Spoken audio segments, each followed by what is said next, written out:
I thought I could outwit madness, but in the quiet of my beautiful house, a monster's words crept in, whispering of frolics in a starless hell. This is The Frolic by Thomas Ligotti, a 1982 nightmare woven from shadows, narrated from the haunted depths of my crypt. I sit in my living room, the Nolgate evening pressing against the drapes. It's quiet, a suffocating shroud. The newspaper lies heavy in my hands, its small-town stories a dull echo of the prison's chaos. Leslie lounges nearby, her fashion magazine a colorful pretense against the stagnation of this place. Upstairs, Norlene should be asleep, though I suspect she's glued to her new television, a birthday gift I now regret. The neighborhood is silent, as always, a stillness that grates on Leslie's city-bred soul. She hasn't complained, not yet, but I feel her restlessness, a mirror to my own. I'm a psychologist at the state prison, a role I chose to escape the banal neuroses of urban life. I wanted meaning, challenge, a mission. Instead, I found a thankless hell. Today, an orderly was beaten by 2 inmates. Patients, they call them. Last week, it was Dr. Waltman. I've been spared, save for the spit that lands on my shoes, but the prison's weight seeps into me, tainting this house, our haven. Leslie asks how my day was, her radiant eyes peeking over the magazine. About the same, I mutter, dodging her gaze. She presses, sensing the doubt I can't hide. Severely doubting, I admit, the words slipping out like a confession. She offers drinks, and I nod, craving the blur of alcohol to dull the prison's shadow. We sip our drinks, the ice clinking in the plush quiet of our home. Leslie calls it a hospital, a habit that irks me. It's a prison, I snap, and she concedes, her voice soft. I'm projecting, I know, my anger spilling onto her. The truth is, I failed. I swore I wouldn't become like the other doctors, cynical husks eroded by the inmates' malice. I thought I could be different, better. I was wrong. The prison is a cesspool of dregs, murderers, rapists, monsters, and I'm sinking in it. Leslie listens, her empathy a lifeline, but I feel the prison's psychic walls closing in, shadowing our cozy street. I tell her why I was late, an hour-long chat with a prisoner, a nameless fiend they call John Doe. He's the worst of them, a psychopath with 1,000 names he won't share, his identity a void. Arrested in a stolen car near an elementary school. He was caught just as he led another child to his doom. His fingerprints match no record, as if he fell from nowhere. He claims he wanted to be caught, to be caged, to rest from his frolicking. Leslie asks what I call him, and I explain. John Doe, a legal fiction for a man whose chaos incarnate. His crimes, child murders, are unspeakable, yet he speaks of them with a chilling whimsy that haunts me. I recount today's interview, my voice steady but my mind reeling. I asked Dewey why he's in prison. For frolicking, he said, his tone mocking, childish. Mean. You're a meanie. That's what you are.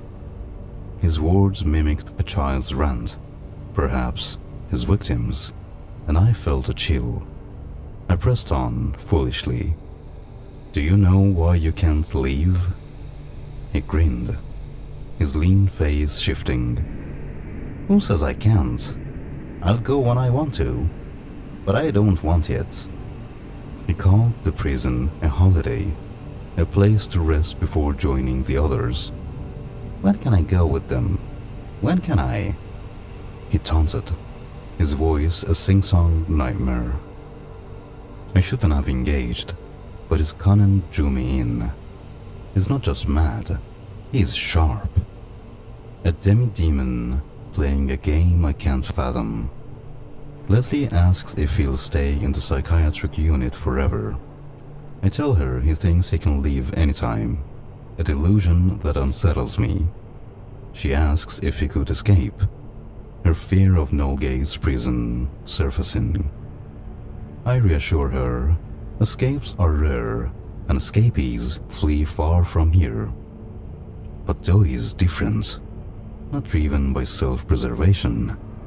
I can't shake the unease his words stir. I hear a sound, faint, far away, and my heart quickens.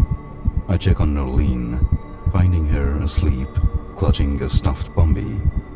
I lower her window, the spring breeze too warm, too alive. Back in the living room, Leslie asks if Dewey reveals anything about himself. I laugh, bitter. Everything he says is nonsense, yet mesmerizing. I asked where he's from. No place, he replied. A psychotic's simplicity. I'm not some snob who puts on airs and pretends to emanate from some high-flown patch of geography. His voices shift. Scottish, German, childlike, each a mask. He's a multiple personality, perhaps, or something worse. I'd need to review my tapes to find patterns. But I don't care anymore. His victims are dead, their horrors final.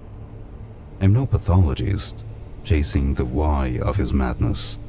I want them plowed under, erased. Leslie lights a cigarette, promising to quit when we move. I seize the moment. I'll resign, take Norlene up north for a vacation, leave her with Leslie's parents while we escape Nolgate.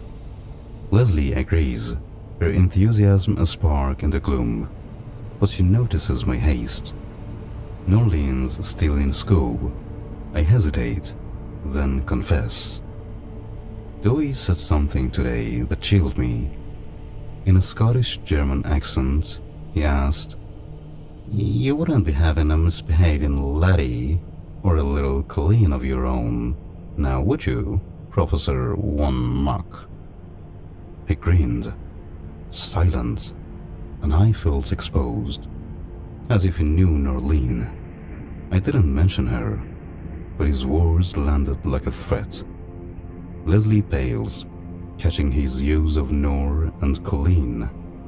I dismiss it as a psychopath's game, but doubt gnaws at me. Leslie shows me a gift, a box from the prison's craft shop. I tense.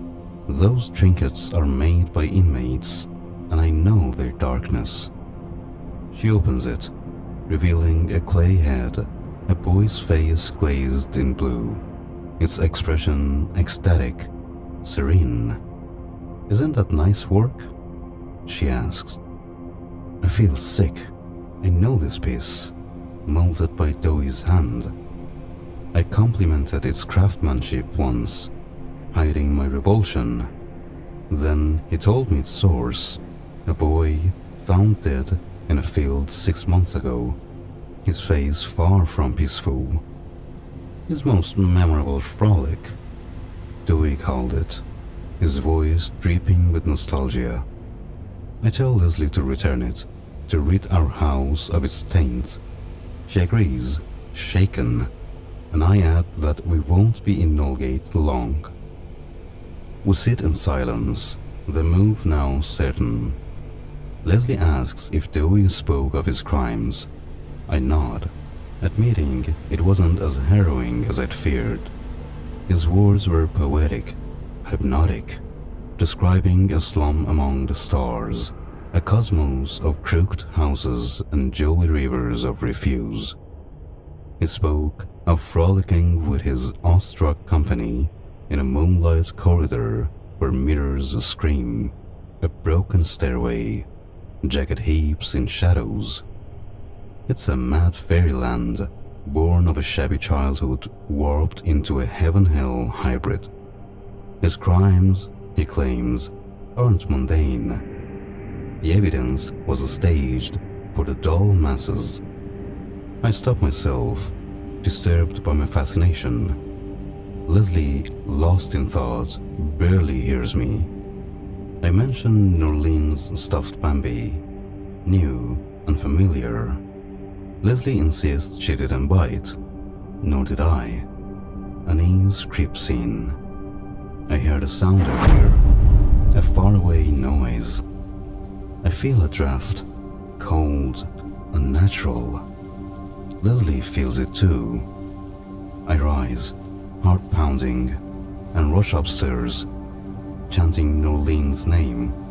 The hall is a tunnel, the air alive with wind. Her door is half open, a breeze pouring through. I fumble for the light, my hand trembling. The room is empty. The window gapes wide, curtains flapping like ghosts. On the bed, the Bambi is torn. Its stuffing spilled, and within it, a crumpled note blooms like a flower. I unfold it, my eyes tracing the prison's letterhead, the handwriting shifting from italic to scrawl. Dr. Monk, it reads, "We'll leave this behind in your capable hands, for in the black foaming gutters and back alley of paradise, in the dank windowless gloom of some intergalactic cellar, in the hollow pearly worlds found in sewer-like seas, in starless cities of insanity, and in their slums, my awestruck little dear and I have gone frolicking. See you, anon, Jonathan Dewey." Leslie's voice calls from below. "Is everything all right?" A scream of laughter erupts, bright and freezing, a sound from obscure hell. My world collapses. The beautiful house no longer a haven, but a grave.